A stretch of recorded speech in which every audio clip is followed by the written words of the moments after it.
In the sunny plains of the savannah, where the grass was golden and the trees swayed gently in the breeze, there lived a young giraffe named George.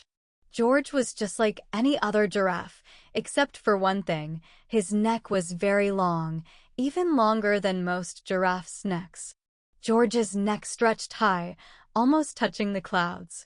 While the other giraffes could easily nibble on the leaves from the trees, George could reach the tallest, most delicious leaves that no one else could.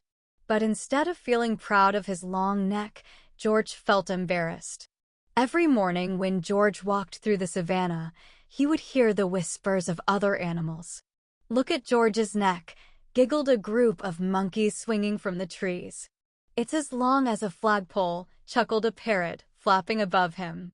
"Why is his neck so long?" wondered a young lion cub. George's cheeks turned red beneath his golden fur. He felt like hiding.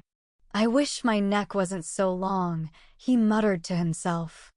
"I just want to be like everyone else." One afternoon, George wandered away from his herd and walked to the edge of the savannah. He hung his head low, trying to make his neck seem shorter.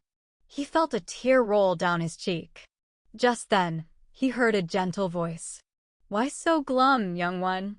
George looked up to see an old zebra standing nearby. The zebra's black and white stripes were faded, and his eyes were kind and wise. George sighed. "My neck is too long, and everyone laughs at me. I don't want to be different." The old zebra smiled gently. "Different? Oh, my dear George, being different is a superpower." George blinked. "A superpower? How can that be?" The zebra nodded. "Let me show you.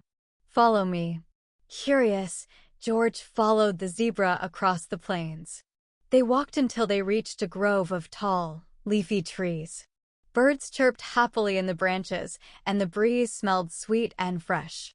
"Look up there," said the zebra, pointing with his hoof. George looked up and saw a baby bird perched on the highest branch. The little bird was cheeping loudly. "Help! Help!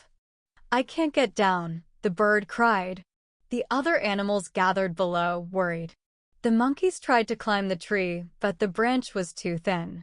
The parrots flew close, but the baby bird was scared of falling. The lions and zebras couldn't climb the tree at all. "What can we do?" a squirrel squeaked. "We can't reach the baby bird." George's eyes widened. He could reach the baby bird. "Go on, George," the zebra said, smiling. "Use your super neck." George took a deep breath. He stretched his long neck up, up, up, higher than anyone else could go.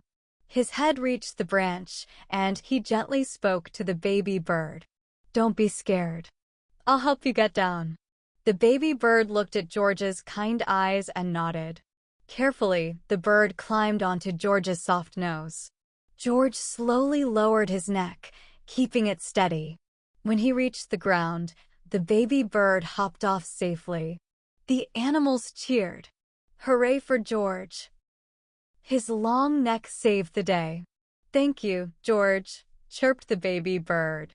George's cheeks flushed, not with embarrassment, but with pride. He looked at the old zebra, who nodded knowingly. "See, George," the zebra said. "Your long neck is a superpower. It makes you special and helps you do things no one else can do." George smiled wide. For the first time, he felt proud of his long neck.